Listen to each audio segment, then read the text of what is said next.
저는 북한에서 최고 지도자의 부인으로 10년을 살았습니다. 하지만 제가 본 것은 화려한 무대 뒤의 어둠이었습니다. 평양 최고 권력층에서 지내며 저는 알았습니다. 아무리 높은 자리에 있어도 자유가 없으면 그저 황금으로 만든 감옥일 뿐이라는 것을요. 친형도 숙청하는 체제 속에서 제 아이들의 미래는 이미 정해져 있었습니다. 그래서 저는 새 아이를 데리고 목숨을 걸었습니다. 세계가 주목한 이 탈북의 진실을 지금 밝히겠습니다. 구독과 좋아요를 눌러주시면 북에 있는 수천만 동포들에게 큰 응원이 됩니다. 소감을 댓글로 달아주시면 감사한 마음으로 인사드리겠습니다. 그 모든 것은 이렇게 시작되었습니다. 2024년 2월 평양은 유난히 추운 겨울이었습니다. 대동강이 꽁꽁 얼어붙고 모란봉 너머로 하얀 눈이 소복이 쌓이던 날들이었죠. 저는 그날도 어김없이 창광산 기슭에 있는 저택에서 눈을 떴습니다. 여러분, 혹시 제 이름을 들어보셨을 겁니다. 리설주, 조선민주주의인민공화국 최고 지도자의 부인이라는 이름으로요.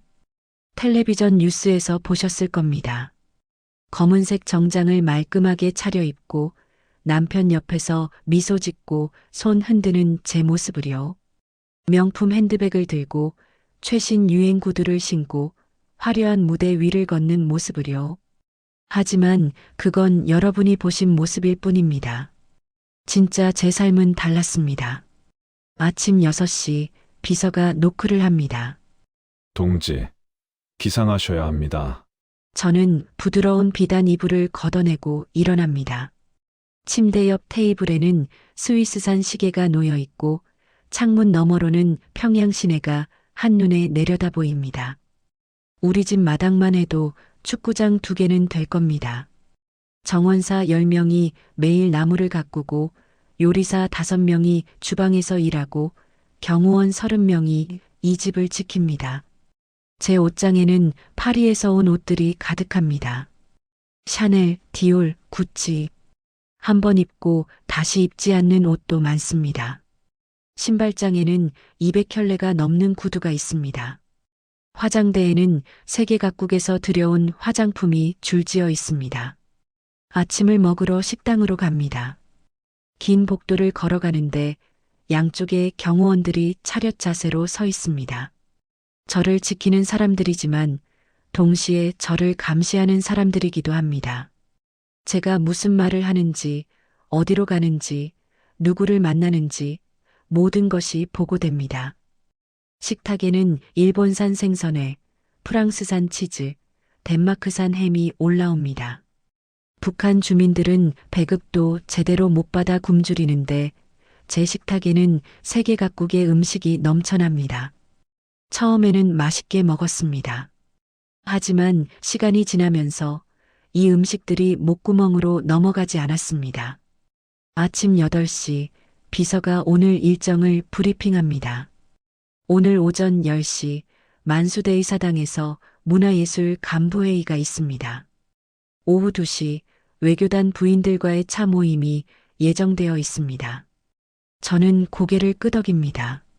모든 일정은 미리 짜여 있고 제가 결정할 수 있는 것은 아무것도 없습니다. 회의에 갑니다. 커다란 승용차가 대기하고 있습니다. 앞뒤로 경호 차량 4대가 따라붙습니다.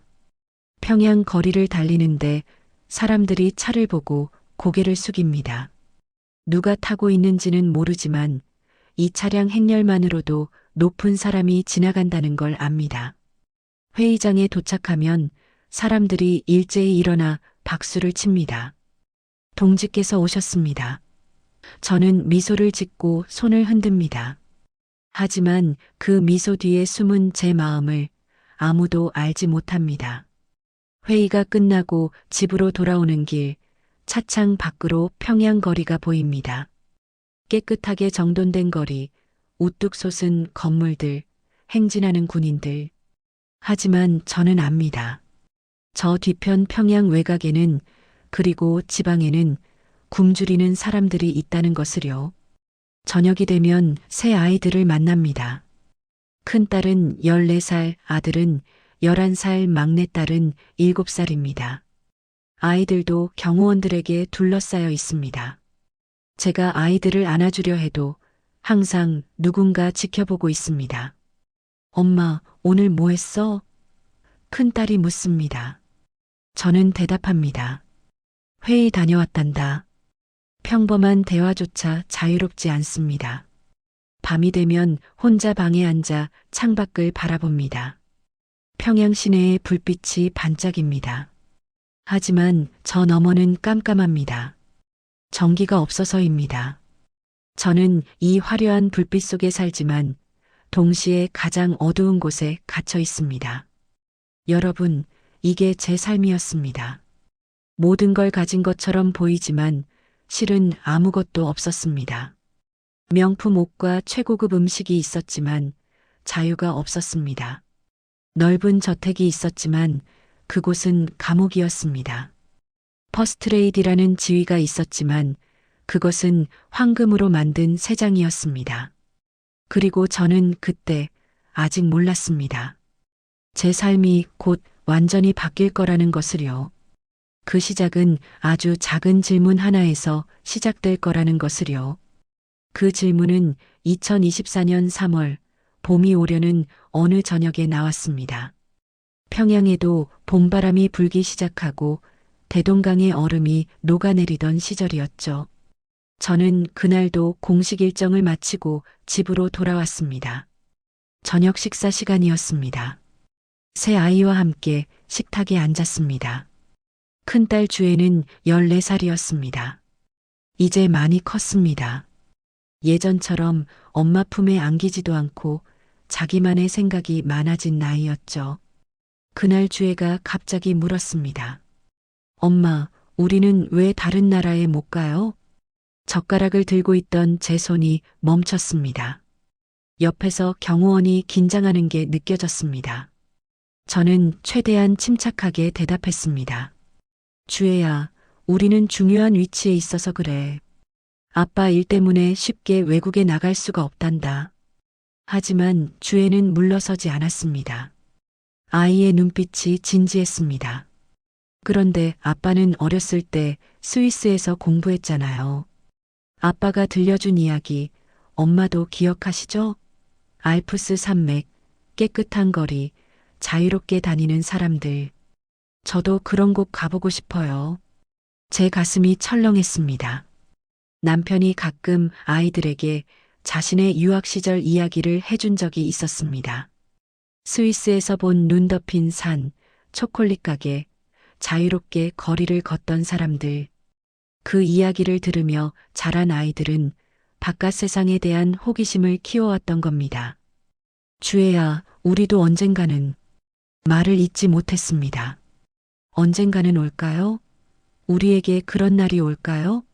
저는 대답할 수가 없었습니다. 그날 밤 아이들을 재우고 혼자 방에 있는데 주애가 몰래 찾아왔습니다. 아이는 제 손에 작은 USB를 쥐어줬습니다. 엄마, 이거 봐주세요. 선생님이 몰래 주신 거예요. 저는 깜짝 놀랐습니다. 주애야, 이게 뭐니? 한국 드라마래요. 선생님이 조심해서 보라고 하셨어요. 절대 다른 사람한테 말하면 안 된대요. 제 손이 떨렸습니다. 북한에서 한국 드라마를 보는 건 중죄입니다. 정치범수용소에 끌려갈 수도 있는 일입니다. 아무리 제가 특별한 위치에 있다 해도 이런 건 위험했습니다. 하지만 저는 그날 밤 호기심을 참지 못했습니다. 문을 잠그고 불을 끄고 작은 노트북에 USB를 꽂았습니다. 화면에 한국 드라마가 재생되기 시작했습니다. 그 드라마는 평범한 가족 이야기였습니다. 엄마, 아빠, 두 아이가 함께 사는 서울의 작은 아파트. 아침에 일어나서 학교 가는 아이들, 출근하는 아빠, 시장 보러 가는 엄마. 저녁에 온 가족이 모여 밥 먹고 텔레비전 보고 웃고 떠들고. 여러분, 그 장면을 보는데 눈물이 났습니다. 그렇게 평범한 일상이, 그렇게 자유로운 삶이 저에게는 꿈 같았습니다. 그 가족에게는 경호원이 없었습니다. 감시하는 사람이 없었습니다. 아빠는 평범한 회사원이었고 엄마는 그냥 주부였습니다. 하지만 그들은 행복해 보였습니다. 드라마 속 엄마가 딸에게 물었습니다. 너 뭐 되고 싶어? 딸이 대답했습니다. 나 화가가 되고 싶어. 엄마가 웃으며 말했습니다.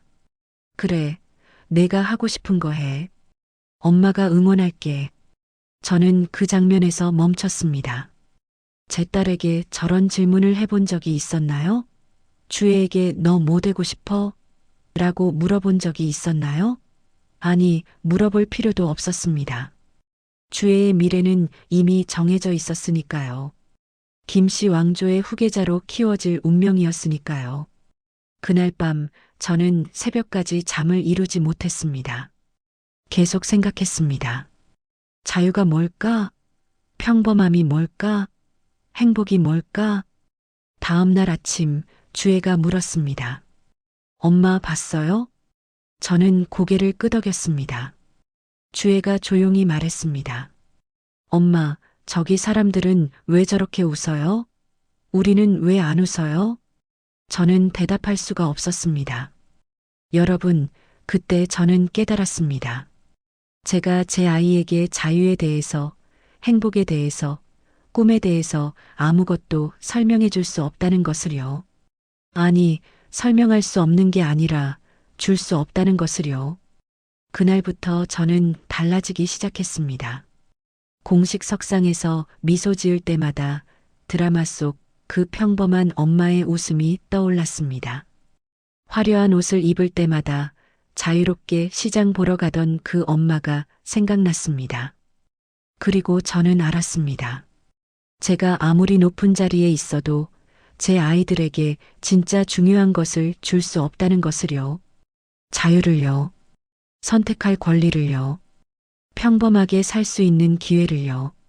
봄바람이 불었습니다. 하지만 제 마음속에는 더 큰 바람이 불기 시작했습니다. 변화의 바람이었습니다. 2024년 5월이 되자 평양에 이상한 기운이 돌기 시작했습니다. 거리는 여전히 깨끗했고 사람들은 여전히 웃으며 행진했지만 뭔가 달랐습니다. 공기가 무겁게 느껴졌습니다. 남편 정은의 건강이 좋지 않다는 소문이 돌기 시작한 때였습니다. 물론 공식적으로는 아무 문제가 없었습니다. 하지만 저는 알았습니다.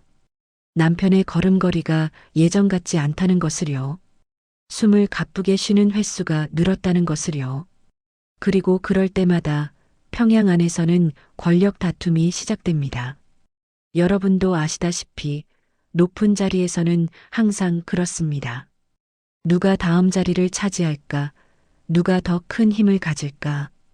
평범한 사람들은 그저 살아가기 바쁜데 위에 있는 사람들은 서로 싸우기 바쁩니다. 5월 어느 날이었습니다. 아이들 교육을 담당하던 김 선생이 갑자기 사라졌습니다. 전날까지만 해도 아이들에게 역사를 가르치던 분이었습니다. 착하고 성실한 분이었죠. 선생님 어디 갔어? 주애가 물었습니다. 비서가 조심스럽게 대답했습니다. 선생님은 다른 곳으로 발령 나셨습니다. 하지만 저는 알았습니다. 발령이 아니라는 것을요. 그분은 숙청당한 겁니다. 아마도 누군가 그분을 고자질했을 겁니다.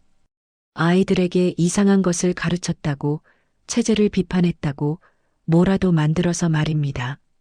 며칠 후 그분의 가족 전체가 평양에서 사라졌다는 소식을 들었습니다. 부모님, 형제들까지. 북한에서는 그렇습니다. 한 사람이 잘못하면 3대가 벌을 받습니다. 할아버지, 아버지, 손자까지. 여러분 세대라면 아실 겁니다. 옛날 우리나라도 연자제라는 게 있었잖아요. 북한은 지금도 그렇습니다. 그날 밤 주애가 제 방으로 왔습니다. 아이의 얼굴이 창백했습니다. 엄마, 선생님 죽은 거예요? 저는 아이를 안아줬습니다. 주혜야, 그런 생각하지 마. 엄마 무서워요. 우리도 그렇게 될 수 있어요? 제 가슴이 철렁했습니다. 14살 아이가 이런 생각을 해야 한다니. 밤에 잠들기 전에 동화책을 읽어야 할 나이에 숙청을 걱정해야 한다니. 주혜야, 엄마가 지켜줄게. 걱정하지 마. 하지만 제가 정말 지켜줄 수 있을까요? 저도 불안했습니다. 6월이 되자 상황은 더 나빠졌습니다.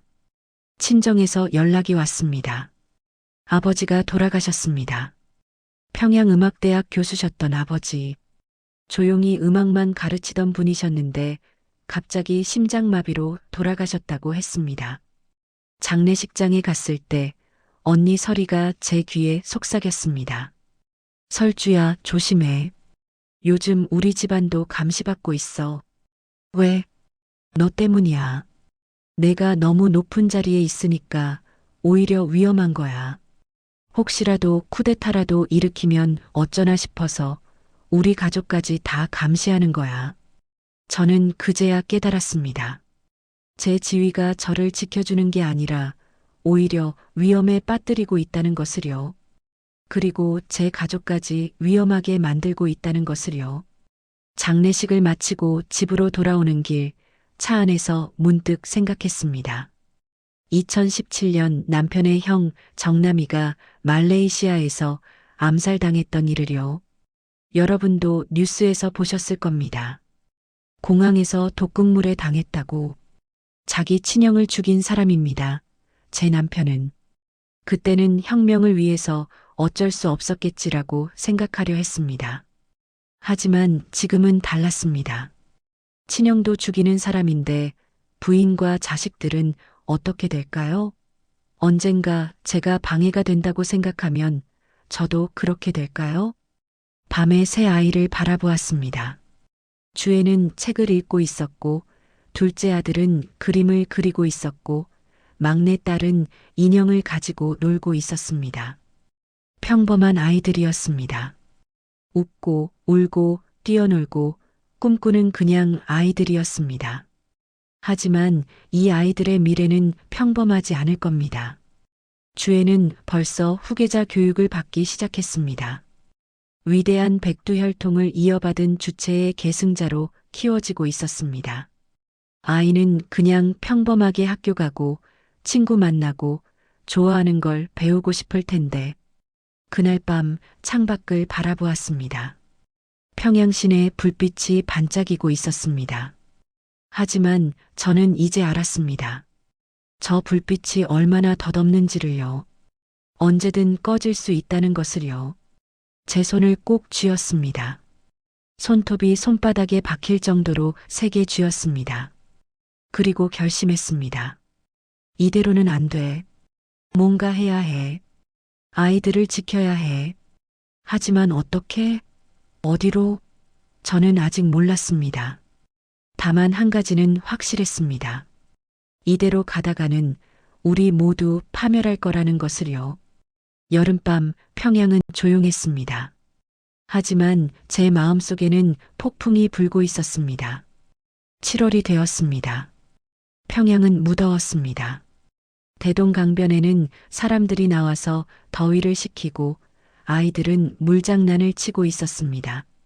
하지만 저는 그 여름이 얼마나 긴지, 얼마나 답답한지 알 수 없었습니다. 집안 에어컨은 시원했지만 제 마음은 타들어가고 있었습니다. 7월 15일 비서가 급히 찾아왔습니다. 동지, 조직부에서 연락이 왔습니다. 따님께서 특별 교육을 받으시게 되었습니다. 무슨 교육? 후계자 양성 프로그램입니다. 다음 주부터 시작됩니다. 제 머릿속이 하얘졌습니다. 주애가 제 딸이 이제 14살밖에 안 된 아이가 벌써 그 시스템 속으로 들어간다는 겁니까? 주애는 아직 어려요. 좀 더 기다릴 수는 없나요? 비서가 난처한 표정을 지었습니다. 동지, 이것은 당의 결정입니다. 거부하실 수 없습니다. 당의 결정. 그 말이 모든 걸 말해줬습니다. 제가 아무리 최고 지도자의 부인이라 해도 당의 결정 앞에서는 아무것도 아니었습니다. 그날 밤 주애를 불렀습니다. 아이에게 말해줘야 했습니다. 주애야, 엄마가 할 말이 있어. 주애가 저를 쳐다봤습니다. 아이의 눈빛에서 뭔가 느껴지는 게 있었습니다. 아이도 알고 있었던 겁니다. 엄마, 저 알아요. 제가 이제 특별 교육 받아야 한다는 거요. 주애야, 미안해. 엄마가 막지 못해서. 주애가 제 손을 잡았습니다. 엄마, 전 싫어요. 저 그냥 평범하게 살고 싶어요. 친구들이랑 놀고, 음악 듣고, 공부하고 싶어요. 근데 여기서는 안 되잖아요. 14살 아이의 입에서 나온 말이었습니다. 제 가슴이 찢어지는 것 같았습니다. 그날 밤 저는 결심했습니다. 더 이상 기다릴 수 없다고. 제 아이들을 이 시스템에 남겨둘 수 없다고. 하지만 어떻게? 저는 세계에서 가장 감시받는 여자였습니다. 제 주변에는 항상 경호원이 있고 비서가 있고 보고하는 사람들이 있었습니다. 화장실 갈 때도 누군가 기다리고 잠잘 때도 복도에 경호원이 서 있었습니다. 그런데 7월 말 기회가 왔습니다. 중국 베이징에서 문화교류 행사가 있다는 겁니다. 북한과 중국 간의 예술 공연이었습니다. 그리고 저한테 참석하라는 지시가 내려왔습니다. 베이징, 중국, 해외. 제 머릿속에서 계획이 짜지기 시작했습니다. 하지만 혼자서는 안 됩니다. 도와줄 사람이 필요했습니다. 제가 믿을 수 있는 사람이 누가 있을까 생각했습니다. 먼저 언니 설이를 생각했습니다. 장례식 때 만났던 언니. 의사인 언니는 평양 적십자병원에서 일하고 있었습니다. 저는 몸이 안 좋다는 핑계로 언니를 집으로 불렀습니다. 언니, 나 좀 봐줘요. 경호원들이 나간 사이 저는 언니에게 속삭였습니다. 언니, 나 탈출할 거예요. 언니의 얼굴이 하얗게 질렸습니다. 설주야, 미쳤어? 그게 말이 돼? 언니, 나 더 이상 못 견디겠어요. 아이들을 지켜야 해요. 언니도 같이 가요. 언니가 한참을 생각하더니 고개를 끄덕였습니다. 알았어. 나도 갈게. 어차피 여기 남아봤자 좋을 거 하나도 없어. 다음으로 경호원이었습니다. 제 경호를 담당하는 팀장 리 동무. 10년 넘게 저를 경호해온 사람이었습니다. 조용하고 성실한 사람이었죠. 어느 날 리 동무에게 조심스럽게 물었습니다. 리 동무, 가족이 어떻게 되세요? 부인과 아들 하나 있습니다. 아드님이 몇 살이에요? 10살입니다. 학교는 잘 다니나요? 리 동무의 얼굴이 어두워졌습니다. 사실은 요즘 걱정이 많습니다. 왜요? 제 동생이 최근에 문제가 생겼습니다. 그 일로 저희 집안이 조사받고 있습니다. 저는 기회를 놓치지 않았습니다. 리 동무, 만약에 말이에요. 만약에 여기를 벗어날 수 있다면 어떻게 하시겠어요? 리 동무가 저를 쳐다봤습니다. 놀란 눈빛이었습니다. 동지, 무슨 말씀을? 리 동무도 아시잖아요. 우리가 얼마나 위험한지, 언제 어떻게 될지 모른다는 거. 아드님 생각해 보세요. 여기서 자라면 어떻게 될까요? 리 동무가 한참을 침묵했습니다. 그리고 조용히 말했습니다. 동지를 따르겠습니다. 9월 중순 베이징 방문이 확정되었습니다. 9월 15일 출발이었습니다. 저는 은밀하게 준비를 시작했습니다. 비상금으로 모아둔 달러 10만 불을 챙겼습니다. 중요한 서류들을 작은 가방에 넣었습니다. 아이들에게는 아무 말도 하지 않았습니다. 아직 어렸으니까요. 9월 14일 밤 마지막으로 평양 거리를 바라봤습니다. 창광산에서 내려다 보이는 평양의 야경. 반짝이는 불빛들. 저기 어딘가에 제가 다녔던 음악대학이 있고 어린 시절 뛰놀던 공원이 있고 친정 부모님 묘소가 있었습니다. 어머니, 아버지, 용서하세요. 하지만 저는 제 아이들을 살려야 해요. 부모님도 저 같은 부모였다면 이해하실 거예요. 눈물이 흘렀습니다. 하지만 닦았습니다. 이제 울 때가 아니었습니다. 싸워야 할 때였습니다. 9월 15일 아침, 저는 평소처럼 옷을 입고 화장을 하고 미소를 지었습니다. 아무도 제 계획을 눈치채지 못했습니다. 베이징으로 가는 비행기에 올랐습니다. 새 아이와 언니, 그리고 리 동무가 함께였습니다.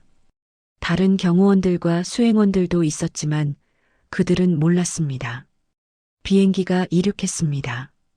평양이 점점 작아졌습니다. 저는 창밖을 바라보며 생각했습니다. 다시는 돌아오지 않을 거야. 이제 새로운 삶이 시작되는 거야. 2024년 9월 15일 오전 11시, 우리는 베이징에 도착했습니다. 비행기에서 내리는 순간 제 심장이 터질 것 같았습니다. 하지만 얼굴에는 평소처럼 미소를 지었습니다. 중국 관리들이 나와서 우리를 맞이했습니다. 환영합니다, 동지. 붉은 카펫이 깔려 있었고 의장대가 도열해 있었습니다. 화려한 환영 행사였죠. 누가 봐도 중요한 손님이 온 것처럼 보였습니다. 호텔로 이동했습니다. 베이징 중심가에 있는 최고급 호텔이었습니다. 저희는 꼭대기층 스위트룸에 배정되었습니다. 방이 4개나 되는 넓은 곳이었습니다. 오후 2시에 공연장으로 출발합니다. 수행원이 일정을 알려줬습니다. 알겠습니다. 그 전에 좀 쉬겠습니다. 수행원들과 경호원들이 나갔습니다. 방 안에는 저와 새 아이, 언니, 그리고 리 동무만 남았습니다. 저는 창문을 열고 베이징 거리를 내려다봤습니다. 수많은 자동차들이 오가고 사람들이 걸어 다녔습니다. 자유로운 사람들이었습니다. 이제 시작이야. 시계를 봤습니다. 12시 30분. 공식 일정 출발까지 1시간 반이 남았습니다. 주애를 불렀습니다. 주애야, 동생들 데리고 이리 와봐. 새 아이를 앉혀놓고 무릎을 꿇고 아이들 눈높이에 맞췄습니다. 얘들아, 엄마가 중요한 이야기를 할 거야. 잘 들어야 해. 아이들이 고개를 끄덕였습니다. 우리 지금부터 평양으로 안 돌아갈 거야. 새로운 곳으로 갈 거야. 주애의 눈이 커졌습니다. 엄마, 그게 무슨... 엄마를 믿어야 해. 그리고 엄마 말을 잘 들어야 해. 아무한테도 말하면 안 돼. 알았지? 둘째 아들 이름이 떨리는 목소리로 물었습니다. 엄마, 우리 어디 가요? 무서워요. 저는 아들을 꼭 안아줬습니다. 엄마가 있잖아. 무섭지 않아. 괜찮을 거야. 막내딸은 무슨 일인지도 모르고 인형을 안고 있었습니다. 7살밖에 안 된 아이였습니다. 오후 1시 제가 화장실을 간다고 했습니다. 사실은 리 동무와 최종 확인을 하기 위해서였습니다. 준비됐습니까? 리 동무가 물었습니다. 네. 1시 45분 정확히 움직입시다. 알겠습니다. 1시 30분 저는 평소처럼 옷을 갈아입었습니다. 하지만 화려한 정장이 아니라 평범한 바지와 셔츠를 입었습니다. 선글라스와 모자를 챙겼습니다. 아이들도 평범한 옷으로 갈아입혔습니다. 수행원이 노크했습니다. 동지, 출발 준비하셔야 합니다. 알겠습니다. 잠깐만요. 1시 45분. 시간이었습니다. 저는 아이들 손을 잡았습니다. 언니와 리 동무도 함께였습니다. 방문을 열고 복도로 나왔습니다. 저 잠깐 로비로 내려가서 물건 좀 사고 올게요. 제가 수행원에게 말했습니다. 동지, 제가 사다 드리겠습니다. 아니에요. 직접 보고 사야 해요. 금방 올게요. 수행원이 망설였지만 거부할 수 없었습니다. 저는 최고 지도자의 부인이었으니까요. 엘리베이터를 탔습니다. 문이 닫히는 순간 제 손이 떨렸습니다. 주애가 제 손을 꼭 잡아줬습니다. 로비에 도착했습니다. 많은 사람들이 오가고 있었습니다. 저는 선글라스를 쓰고 모자를 눌렀었습니다. 평범한 관광객처럼 보이려고 노력했습니다. 호텔 정문으로 나갔습니다. 밖에는 택시가 줄지어 서 있었습니다. 리 동무가 재빨리 택시 한 대를 잡았습니다. 빨리. 저는 아이들을 태우고 택시에 올라탔습니다. 그때였습니다. 뒤에서 소리가 들렸습니다. 동지 어디 가십니까? 수행원들이 쫓아오고 있었습니다. 발견된 겁니다. 빨리 가세요. 리 동무가 택시 기사에게 소리쳤습니다. 택시가 출발했습니다. 뒤에서 수행원들이 다른 차를 타고 쫓아왔습니다. 엄마, 막내딸이 울기 시작했습니다. 괜찮아, 괜찮아. 저는 아이를 안아줬습니다. 베이징 거리는 복잡했습니다. 차들이 빽빽했습니다. 다행히 그게 우리한테는 도움이 되었습니다. 추격하는 차가 따라오기 어려웠으니까요. 어디로 가십니까? 택시 기사가 물었습니다. 리 동무가 미리 준비한 종이를 내밀었습니다. 거기에는 한 대사관 주소가 적혀 있었습니다. 택시는 베이징 거리를 질주했습니다. 10분이 10년처럼 느껴졌습니다. 둘째 아들이 물었습니다. 엄마, 우리 죽는 거예요? 제 심장이 멎는 것 같았습니다. 아니야, 아빠. 우리 안 죽어. 엄마가 지켜줄게. 하지만 속으로는 기도했습니다. 평생 무신론 교육을 받고 자랐지만 그 순간만큼은 간절히 빌었습니다. 하늘이시여, 우리 아이들만은 살려주소서. 제가 무슨 짓을 해도 좋습니다. 제 목숨을 가져가셔도 좋습니다. 제발 아이들만은 지켜주소서. 저기요. 택시 기사가 소리쳤습니다. 뒤에서 차가 따라오는데요. 뒤를 돌아봤습니다. 검은색 승용차 2대가 빠르게 따라오고 있었습니다. 북한 경호진이었습니다. 빨리 가주세요. 부탁드립니다. 리 동무가 다급하게 말했습니다. 택시가 속도를 냈습니다. 신호등을 몇 개 지나치고 골목을 돌고 다시 큰 길로 나왔습니다. 그리고 마침내 저 앞에 보였습니다. 대사관 건물이었습니다. 저기에요. 저 건물이에요. 제가 소리쳤습니다. 택시가 대사관 앞에 멈춰섰습니다. 저는 돈을 던지고 아이들을 끌어안고 차에서 내렸습니다. 대사관 정문까지는 10m 정도 남았습니다. 하지만 뒤에서 검은 차가 도착했습니다. 경호원들이 내리고 있었습니다. 뛰어요. 리 동무가 외쳤습니다. 저는 막내를 안고 뛰었습니다. 주애와 둘째가 제 옆에서 뛰었습니다. 언니도 따라왔습니다. 멈춰. 뒤에서 경호원이 소리쳤습니다. 10m, 9m, 8m. 정문이 가까워졌습니다. 대사관 경비가 우리를 보고 놀란 표정을 지었습니다. 5m, 4m. 경호원이 제 팔을 잡으려고 손을 뻗었습니다. 안 돼. 제가 소리쳤습니다. 그리고 마지막 힘을 다해 뛰어들었습니다. 대사관 정문 안으로. 문이 닫혔습니다. 저희는 안전한 곳에 도착했습니다. 바닥에 주저앉았습니다. 아이들을 꼭 안았습니다. 살았습니다. 우리는 살아남았습니다. 대사관 바닥에 주저앉은 채 저는 아이들을 꼭 안고 있었습니다. 숨이 차올랐습니다. 심장이 터질 것 같았습니다. 하지만 살았습니다. 우리는 살아남았습니다. 여기는 외교 공간입니다. 나가주십시오. 대사관 경비가 밖에 있는 북한 경호원들에게 소리쳤습니다. 밖에서는 북한 경호원들이 소리를 지르고 있었습니다. 저 여자들을 내놓으시오. 범죄자들입니다. 하지만 대사관 문은 열리지 않았습니다. 여러분도 아시다시피 대사관은 그 나라 영토입니다. 외국 사람들이 함부로 들어올 수 없는 곳이죠. 대사관 직원들이 우리를 안으로 안내했습니다. 작은 응접실로 갔습니다. 거기서 담당자가 나왔습니다. 상황을 설명해 주시겠습니까? 저는 선글라스와 모자를 벗었습니다. 그분의 얼굴이 하얗게 변했습니다.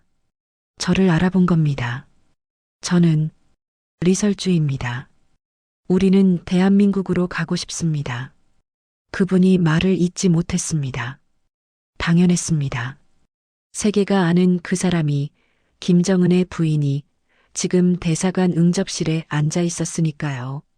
잠시만 기다려 주십시오. 그분이 급히 나갔습니다. 우리는 그 작은 방에서 기다렸습니다. 주애가 제 옆에 바짝 붙어 앉았습니다. 아이의 손이 차가웠습니다. 엄마, 우리 이제 괜찮은 거예요? 응, 이제 괜찮아. 여기는 안전한 곳이야. 하지만 정말 그럴까요? 저도 확신이 없었습니다. 1시간쯤 지났을까요? 대사가 직접 찾아왔습니다. 리 여사님, 지금 상황이 매우 복잡합니다. 북한 대사관에서 계속 연락이 오고 있고 중국 정부도 압박하고 있습니다. 당신들을 송환하라고 요구하고 있습니다. 제 가슴이 철렁했습니다. 송환이요? 안 됩니다. 우리를 북한으로 보내면 우리는 죽습니다. 알고 있습니다. 그래서 지금 한국 정부와 긴급히 협의하고 있습니다. 하지만 이건 국제적인 사안입니다. 시간이 좀 걸릴 겁니다. 시간이 걸린다. 그 말이 무엇을 의미하는지 알았습니다. 외교 문제로 비화했다는 겁니다. 그날부터 우리는 대사관 안에 갇혔습니다. 아니, 보호받았다고 해야 할까요? 우리에게 작은 방 2개가 제공되었습니다. 거기서 먹고 자고 기다렸습니다. 밖에서는 북한과 중국이 우리를 내놓으라고 압박했습니다. 뉴스에는 나오지 않았지만 뒤에서는 엄청난 외교전이 벌어지고 있었습니다. 첫째 날 밤 아이들이 잠들고 나서 언니와 이야기를 나눴습니다. 설주야, 우리 진짜 한국 갈 수 있을까? 가야죠. 여기까지 왔는데. 그런데 만약에 못 가면? 저는 대답할 수 없었습니다. 만약 못 간다면? 북한으로 송환된다면? 생각하기도 싫었습니다. 둘째 날 한국 대사관 직원이 우리를 만나러 왔습니다. 한국 정부에서 매우 중요하게 생각하고 있습니다. 하지만 절차가 복잡합니다. 조금만 더 기다려 주십시오. 셋째 날, 넷째 날, 일주일이 지났습니다. 우리는 좁은 방에서 나갈 수 없었습니다. 아이들은 지루해했습니다.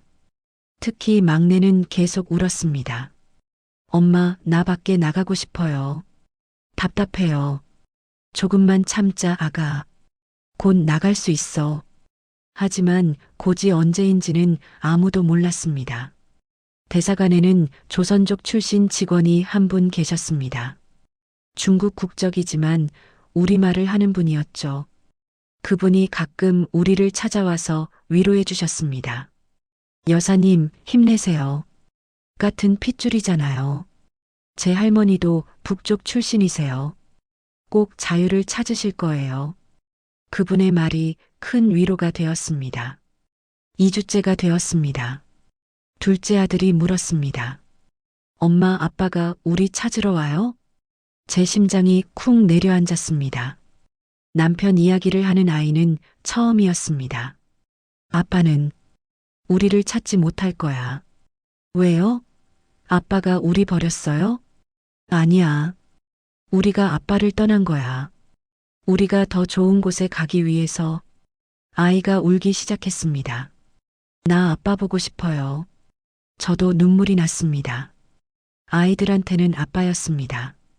아무리 그 사람이 독재자라고 해도 아이들한테는 아빠였습니다. 아이들을 이렇게 만든 것이 저였습니다. 미안해, 아들아. 엄마가 미안해. 주애가 동생을 안아줬습니다. 괜찮아. 우리 엄마가 있잖아. 엄마가 우리 지켜줄 거야.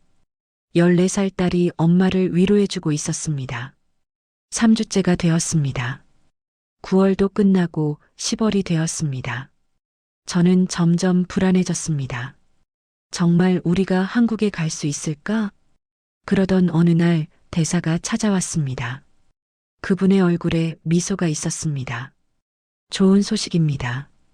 한국 정부와 합의가 되었습니다. 내일 출발합니다. 정말요? 진짜 한국에 갈 수 있어요? 네. 하지만 조심해야 합니다. 아직도 위험합니다. 북한에서 계속 감시하고 있으니까요. 그날 밤 저는 아이들을 안고 잤습니다.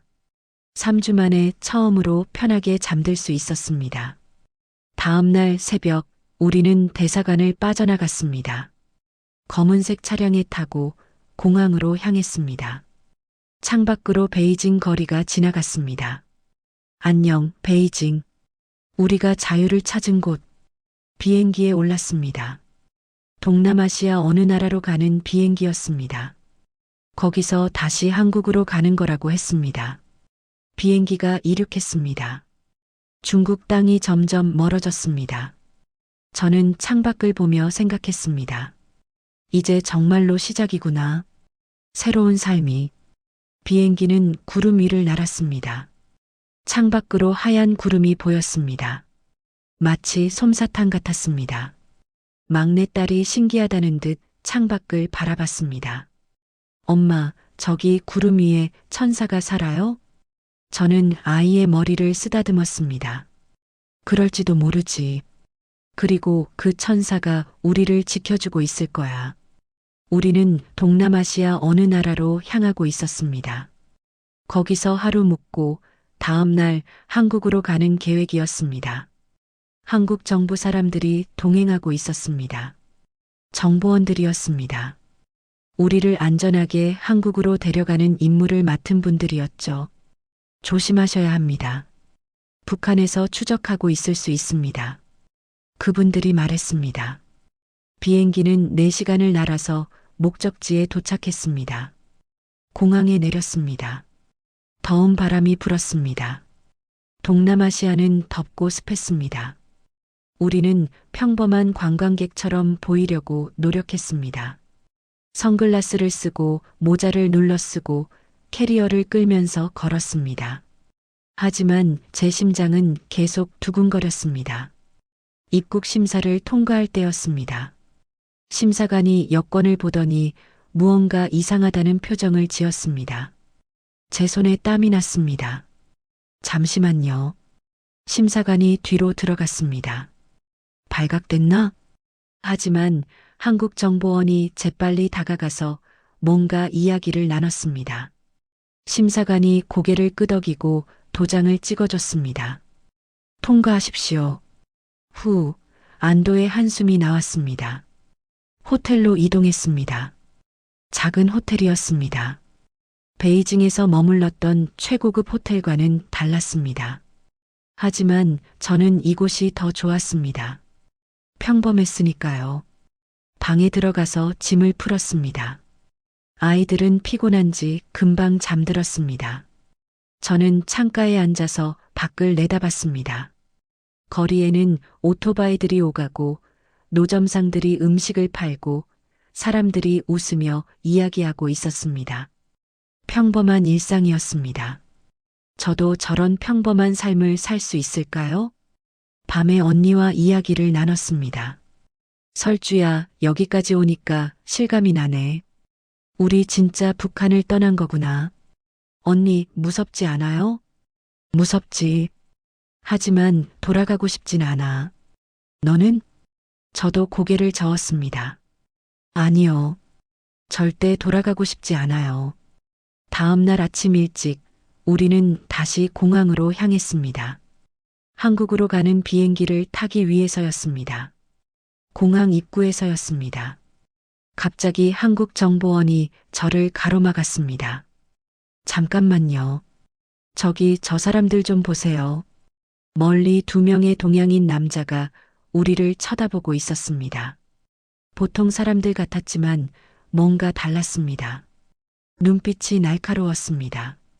북한 사람들일 수도 있습니다. 서두르죠. 우리는 빠르게 움직였습니다. 체크인 카운터로 가서 재빨리 수속을 마쳤습니다. 그 사이에도 그 남자들은 우리를 지켜보고 있었습니다. 저 사람들, 우리를 알아본 것 같아요. 언니가 떨리는 목소리로 말했습니다. 괜찮아요. 곧 비행기에 탈 거예요. 탑승구로 향했습니다. 그 남자들도 따라왔습니다. 점점 가까워지고 있었습니다. 빨리 가세요. 한국정보원이 재촉했습니다. 탑승구가 보였습니다. 거기만 들어가면 안전했습니다. 10m, 5m. 한 남자가 제 앞을 막아섰습니다.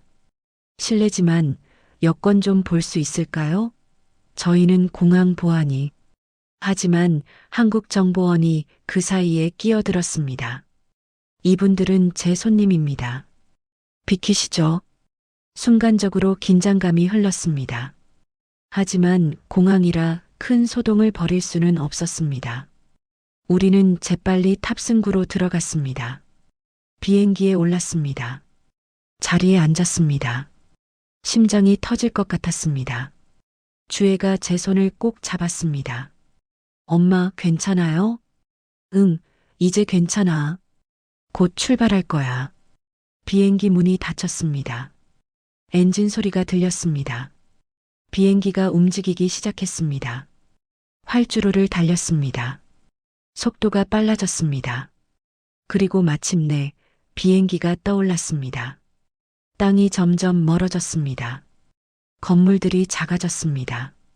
구름 속으로 들어갔습니다. 안전벨트 사인이 꺼졌습니다. 승무원이 방송을 시작했습니다. 승객 여러분, 대한항공을 이용해 주셔서 감사합니다. 저희 비행기는 잠시 후 대한민국 인천국제공항에 착륙하겠습니다. 대한민국, 인천, 한국. 그 말을 듣는 순간 눈물이 났습니다. 정말로 한국에 가는구나. 자유로운 땅으로 가는구나. 주애가 처음으로 환하게 웃었습니다. 엄마, 우리 정말 한국 가는 거예요? 그래, 우리 한국 간다. 둘째 아들도 웃었습니다. 막내딸은 뭔지도 모르면서 따라 웃었습니다. 비행기는 구름 위를 날았습니다. 창밖으로 햇빛이 쏟아졌습니다. 눈부셨습니다. 하지만 아름다웠습니다. 3시간쯤 지났을까요? 승무원이 다시 방송했습니다. 승객 여러분, 곧 인천국제공항에 착륙합니다. 안전벨트를 착용해 주시기 바랍니다. 창밖을 내다봤습니다. 구름 아래로 땅이 보이기 시작했습니다. 도시가 보였습니다. 건물들이, 도로들이, 불빛들이. 저게 서울이에요? 주애가 물었습니다. 그래, 저게 서울이야. 우리가 살 곳이야. 비행기가 낮게 날았습니다. 공항이 가까워졌습니다. 바퀴가 땅에 닿았습니다. 덜컹거리며 착륙했습니다. 대한민국 인천국제공항에 도착했습니다. 승객 여러분, 안녕히 가십시오. 비행기가 멈췄습니다. 문이 열렸습니다. 저는 아이들 손을 잡고 일어났습니다. 천천히 비행기에서 내렸습니다. 그리고 한국 땅을 밟았습니다. 발밑에 땅이 느껴졌습니다. 단단하고 확실했습니다. 이곳은 자유로운 땅이었습니다. 엄마, 여기가 한국이에요? 막내가 물었습니다. 저는 아이를 안아 올렸습니다. 그래, 여기가 한국이야. 우리 집이야. 주애가 눈물을 흘렸습니다. 엄마, 우리 해냈어요. 그래, 우리 해냈어. 우리가 해낸 거야. 자유를 향한 비행이 끝났습니다. 이제 새로운 시작이었습니다. 2024년 10월 7일 새벽 인천국제공항 특별경납고에 도착했습니다. 일반 승객들이 가는 곳이 아니었습니다. 정부에서 특별히 마련한 공간이었죠. 그곳에는 많은 사람들이 기다리고 있었습니다. 정부 관계자들, 정보원들, 의료진들. 한 분이 다가와서 고개를 숙였습니다. 대한민국에 오신 것을 환영합니다. 그 말을 듣는 순간 정말로 실감이 났습니다. 우리가 한국에 온 것이, 자유를 찾은 것이, 하지만 눈물은 나중에 흘리기로 했습니다. 아직 할 일이 많았으니까요. 먼저 건강검진을 받았습니다. 의사 선생님들이 아이들을 하나하나 살펴봤습니다. 다행히 모두 건강했습니다. 잘 오셨습니다. 이제 안전합니다. 의사 선생님이 미소 지으며 말했습니다. 그 미소가 참 따뜻했습니다. 북한에서는 본 적 없는 미소였습니다. 진심 어린 환대의 미소였습니다. 우리는 특별보호시설로 이동했습니다. 탈북자들이 적응 교육을 받는 하나원이 아니었습니다. 저희는 특별한 경우였으니까요. 세계가 주목하는 탈북자였으니까요. 시설은 서울 외곽 조용한 곳에 있었습니다. 작은 건물이었지만 깨끗하고 안전했습니다. 방이 넷 있었습니다. 아이들 각자 방을 쓸 수 있었습니다. 여기서 지내시면서 천천히 적응하시면 됩니다. 필요한 게 있으면 언제든 말씀하세요. 담당자분이 친절하게 설명해 주셨습니다. 첫날 밤 저는 혼자 방에 앉아 있었습니다. 창문을 열었습니다. 바람이 들어왔습니다. 자유로운 바람이었습니다. 밖에서는 자동차 소리가 들렸습니다. 개 짖는 소리도 들렸습니다. 누군가 웃는 소리도 들렸습니다. 평범한 소리들이었습니다. 하지만 제게는 특별했습니다. 감시받지 않는 소리들이었으니까요. 다음 날부터 새로운 삶이 시작되었습니다. 한국어 교육을 받았습니다. 물론 우리도 한국말을 했지만 억양과 단어가 많이 달랐습니다. 여러분이 쓰시는 동문은 남한에서는 잘 안 써요. 친구라고 하세요. 선생님이 가르쳐 주셨습니다. 달보드라마다는 북쪽 말이에요. 남한에서는 부드럽다고 해요. 말투도 배워야 했습니다. 북한식 딱딱한 말투가 아니라 부드러운 남한 말투를요. 아이들도 학교에 가기 위한 준비를 했습니다. 특수학교였습니다. 일반 학교에 보내기에는 아직 위험했으니까요. 어느 날 담당자가 노트북을 가져왔습니다. 인터넷 쓸 줄 아세요? 북한에도 인트라넷은 있었습니다. 하지만 제한적이었죠. 진짜 인터넷은 처음이었습니다. 보여드릴게요. 검색창에 제 이름을 쳤습니다. 리설주 탈북이라고요. 수많은 기사가 나왔습니다. 전 세계 뉴스가 우리 이야기를 다뤘습니다. CNN, BBC, 뉴욕타임스, 모든 언론이 떠들썩했습니다. 세기의 탈북, 북한 퍼스트레이디 대한민국 도착, 김정은 부인 자유 찾아. 제 사진도 있었습니다. 평양에서 찍힌 공식 석상 사진들이었습니다.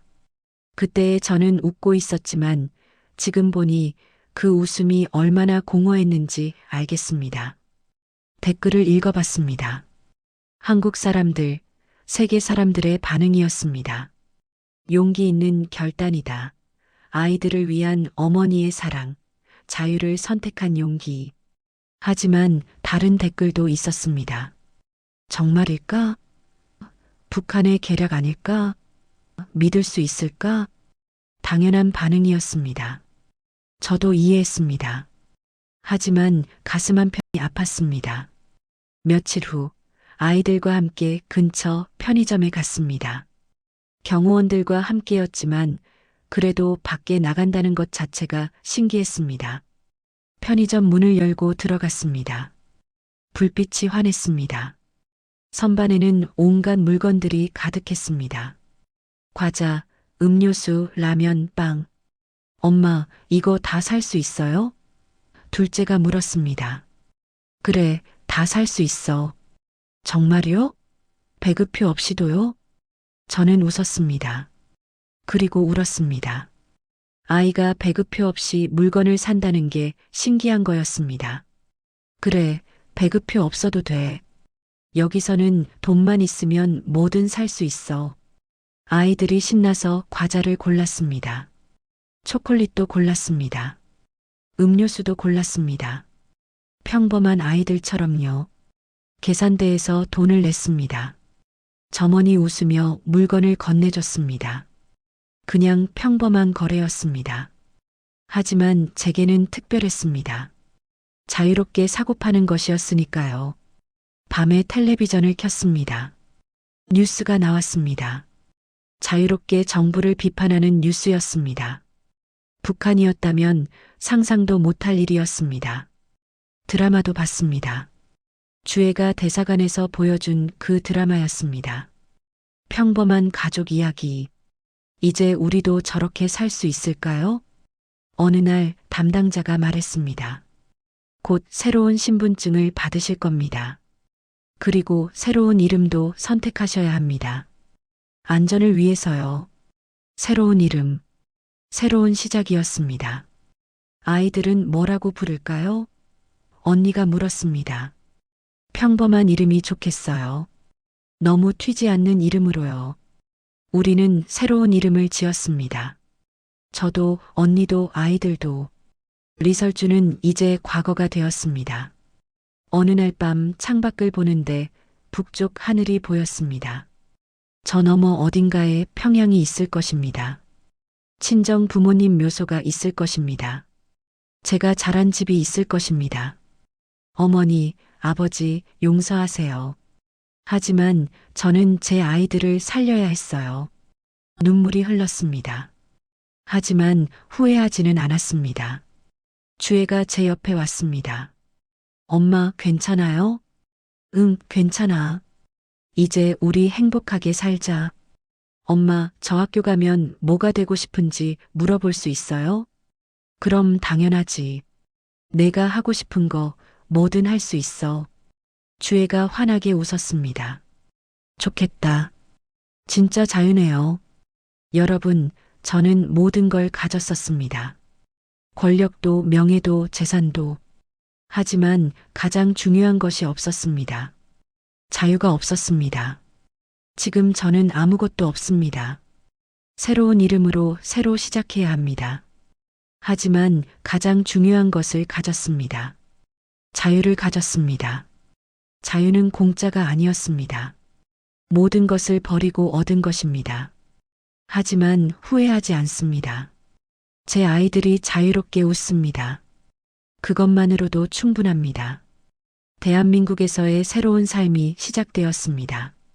어렵겠지만 함께 이겨낼 것입니다. 왜냐하면 우리는 자유니까요. 북에 계신 여러분들도 언젠가 이 자유를 누리시길 바랍니다. 통일이 되어 우리 모두가 함께 웃는 그날을 꿈꿉니다.